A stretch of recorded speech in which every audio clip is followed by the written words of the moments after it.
the mindset of an author and mindset of a corporate world are very different. They clash again and again. Okay, the kind of decisions you take in the corporate world is very different from the kind of decision which you take as an author when you are writing a story. Both are very different. Okay, so I said no, this is not the place I had to be there, and I moved out. Okay, and the long term, you start realizing what happened, what didn't happen. So maybe any decision will have both positive and negative. So it's not that the only one good path will be there for you. No, so each path will have its own advantages and disadvantages. But whether it was advantageous to you and if it made you happy or not is always a debatable question. Yeah, always a debatable question. Let me just pick up on that last part which you said. Are there any decision making points which did not work well for you, which you have regrets about?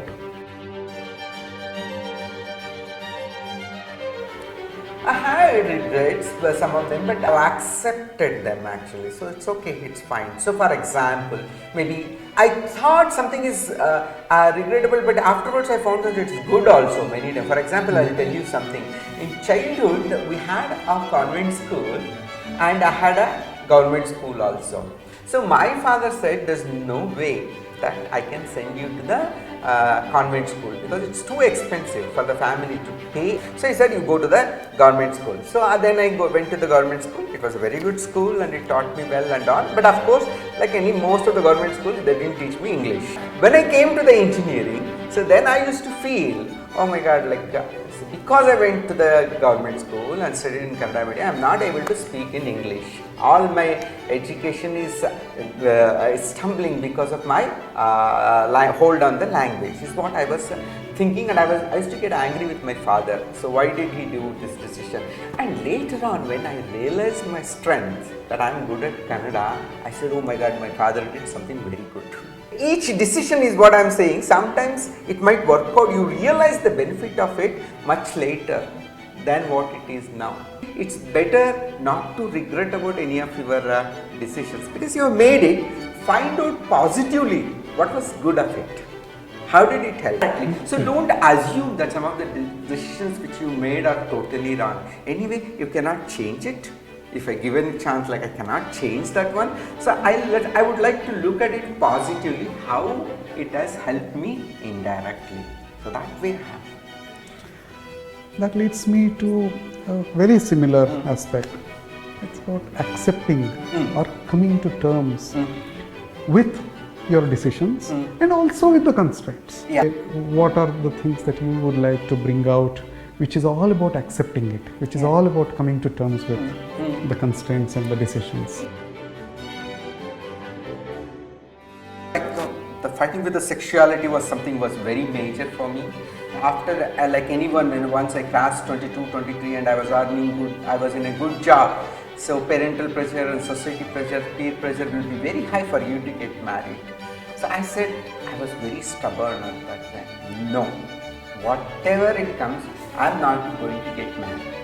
Okay, because I know my sexuality and I should not involve in it. It's going to harm me. I was so strong, though I cannot come out with my parents or with sisters, but this decision was very strong. I felt that's a wonderful decision I took, so that I didn't end up in tackling some other hassles in life. And it is not an easy decision to make. It's not at all easy. When everyone is getting married and happily and enjoying it, and you say that I'm not going to get married, that deserves the courage actually. So it's not easy for everyone.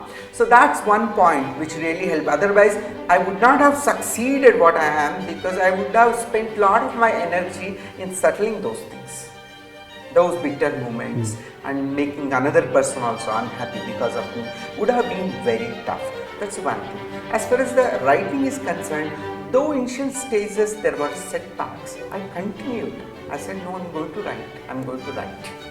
I went on writing whatever. And other thing is, I didn't care so much for the traditional mindset of the Kannada writers.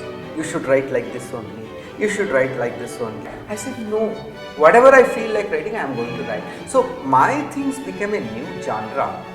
So one, especially the essays which I have written, the personal essays, they are totally brand new in Kannada. Not many have written like that. Right? Later on also, when I wrote Tejo Tungabarga, that a person who has come from the engineering background and the software background, thinking of writing a historical fiction is again courageous. It's not easy. But I said, let me go into try. Let me read what is there. So, because I always say that we have read Java, we have read .NET, we have read C#, everything we have read, and we have digested that. Like that, let me read history as well. And I started reading history. Of course, history is definitely more enjoyable than these computer languages.